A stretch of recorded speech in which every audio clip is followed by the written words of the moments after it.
Assalamualaikum warahmatullahi wabarakatuh. Bismillahirrahmanirrahim. Para pemirsa sekalian yang dirahmati Allah, pada kesempatan kali ini saya akan mengungkapkan tentang sholawat kulhu gaib dan bagaimana asal-usulnya yang telah turun-temurun di kalangan sufi Melayu. Sholawat kulhu gaib ini adalah sebuah rahasia besar dalam dunia kebatinan sufisme di muka bumi, dan sekarang sudah jarang ada yang tahu bait-bait daripada sholawat kulhu gaib ini. Bagaimana kita bermakrifat dengan sholawat kulhu gaib ini? Untayan kalimat-kalimat yang terpancar langsung daripada kalam Tuhan, yaitu saripati ayat laulaka, yang bunyinya laulaka lamma khalaqtul aflak, yang juga terpancar dari urat saripati surat Al-Ikhlas. Dari kedua saripati kalam Tuhan inilah muncul bait-bait kalimat sholawat kulhu gaib. Kenapa dibilang sholawat? Karena dari saripati ayat laulaka ini muncul sebait kalimat yang disebut kalimat ma'rifat Nur Muhammad yang ada di antara bait-bait kalimat sholawat kulhu gaib ini. Beginilah asal-usul munculnya sholawat kulhu gaib dipandang dari pemahaman makrifat. Nur Muhammad adalah sosok yang pertama sekali diciptakan Allah dari nur jamalnya Allah untuk memperkenalkan dirinya dengan zat lain. Dahulu di alam ketuhanan hanyalah Allah saja yang maujud, tiada yang lain. Untuk supaya dirinya bisa dikenal, maka harus ada zat lain untuk mengenalnya. Lalu Allah menciptakan nur dari segenggam nurnya. Dari segenggam nurnya itulah Allah berkata pada segenggam nur itu, Kuni Muhammadan. Maka jadilah nur yang disebut Nur Muhammad. Dari Nur Muhammad inilah Allah menciptakan segala sesuatu. Di awal-awal Allah menciptakan Nur Muhammad inilah Allah membagi Nur Muhammad itu menjadi 4 bagian. Bagian pertama Allah menjadikan Lauhil Mahfuz. Bagian kedua Allah menciptakan kolam. Bagian ketiga Allah menciptakan aras. Bagian keempat Allah menciptakan akal, pengetahuan, nur arasy, cahaya mata, dan cahaya siang. Dari nuktah Nur Muhammad juga diciptakan malaikat dan Nabi Adam. Setelah Allah menciptakan Adam, Allah menaruh Nur Muhammad pada punggung Adam. Lalu semuanya bersujud di belakang Adam, terkecuali iblis yang tidak mau sujud. Lalu Allah memindahkan nur itu pada kening Adam, lalu bersujudlah semua malaikat di depan Adam. Setelah segala sesuatu tercipta, yaitu langit, bumi, aras, seisinya, lalu Allah berfirman, Laulaka lamma khalaqtul aflak.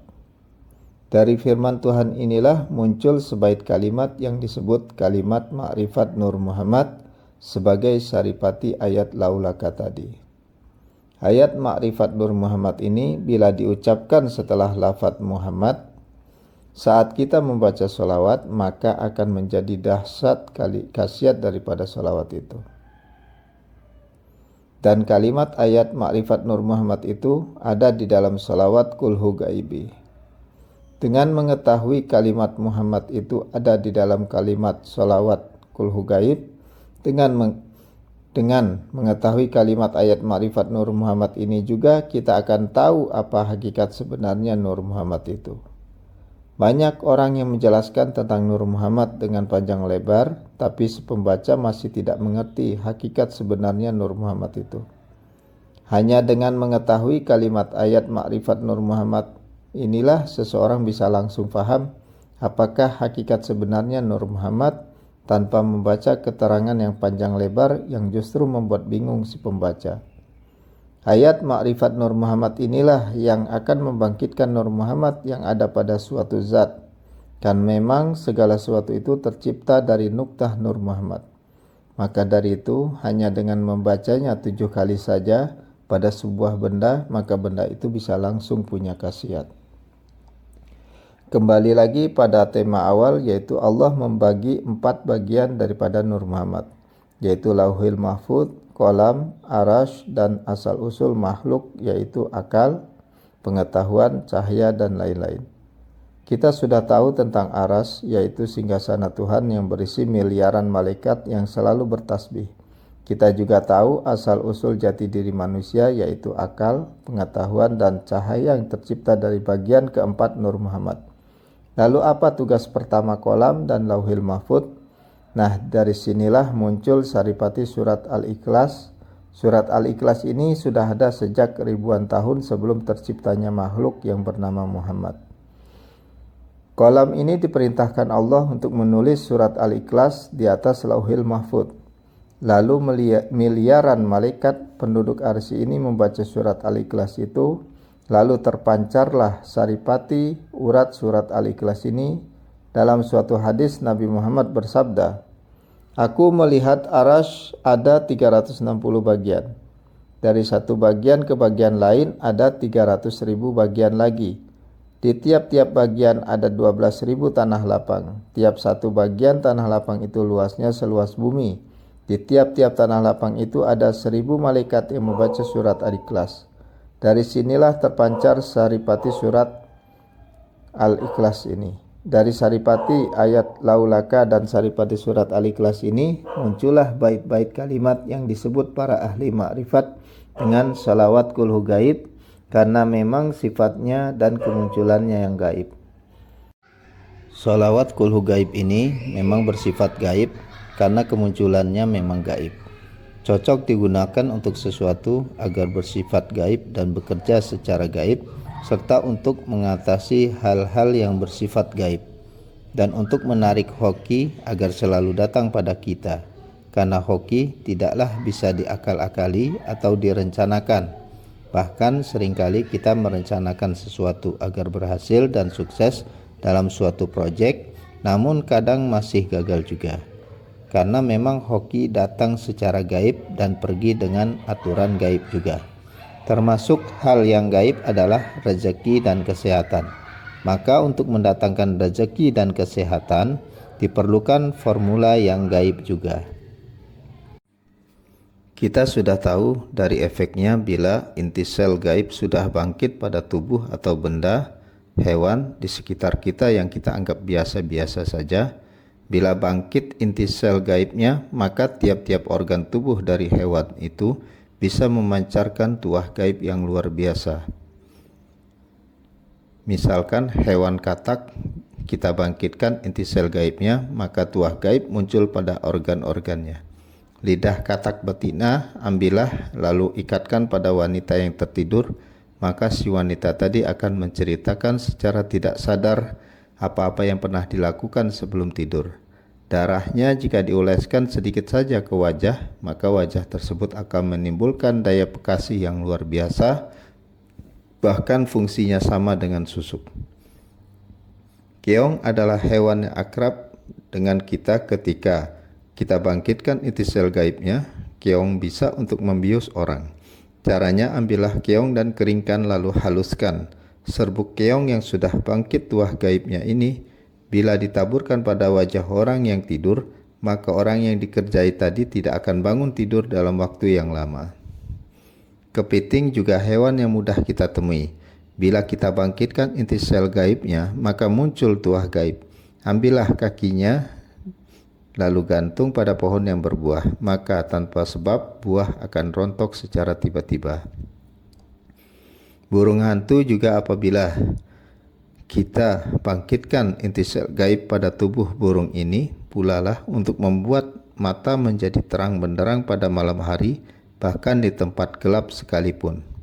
Caranya, ambillah lemak dari burung hantu yang sudah bangkit inti sel gaibnya ini, cairkan lalu gunakan bercetak, maka pandangan mata akan terang benderang di malam hari, bahkan di tempat gelap sekalipun walau tanpa lampu.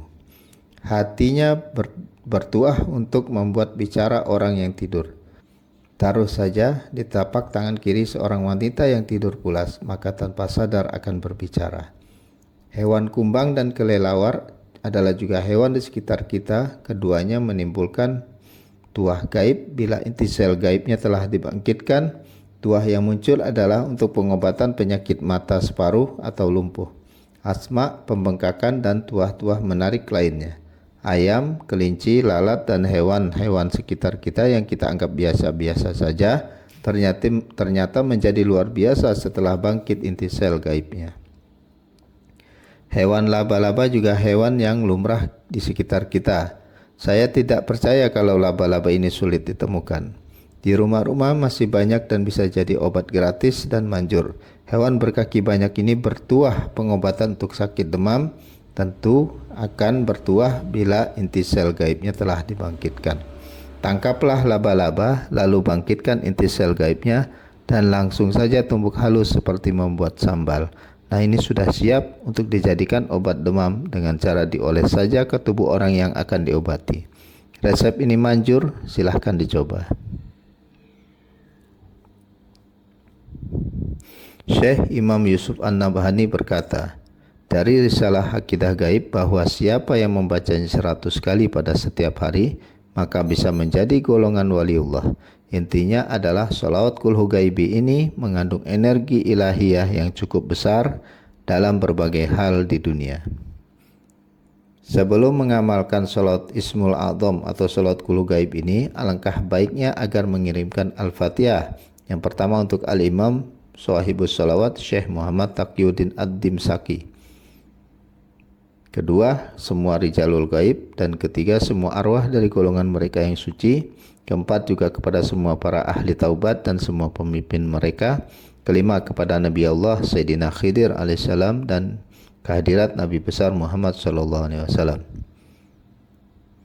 Ini adalah salawat Syekh Al-Imam Asy-Syidi Syekh Muhammad Taqiyuddin Ad-Dimsaki, tertulis dalam kitab Sa'adatud Darin karya Syekh Yusuf bin Ismail An-Nabhani. Dalam satu risalahnya tentang Al-Ismul A'zam ini disebutkan faedah ta'aruf dengan salawat ini mengandung rahasia yang luar biasa.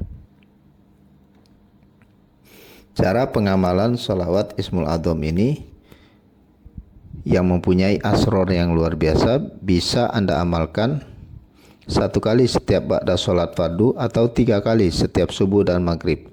Jika mempunyai hajat dibaca 100 kali, sebaiknya pada malam Jumat. Salawat ini termasuk salawat yang multifungsi, dengan kata lain dapat digunakan dengan niat apa saja. Berikut ini adalah lafaz daripada salawat kulhu gaib. Bismillahirrahmanirrahim.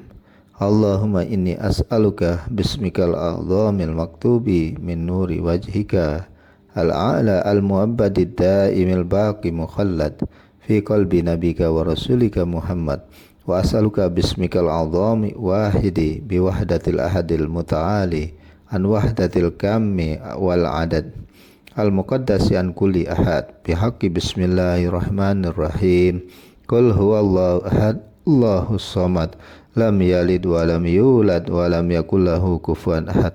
Antusalli ala sayyidina Muhammadin bisirri hayatil wujud wasababil a'zami likulli mawjud salatan tusabbitu fi qalbil iman wa tuhafizunil Qur'an wa tufahimuni minhul ayati wa taftahu li biha nural jannati wa nuran na'im wa nuran nazari ila wajhikal karim wa ala alihi wa sahbihi wa sallim.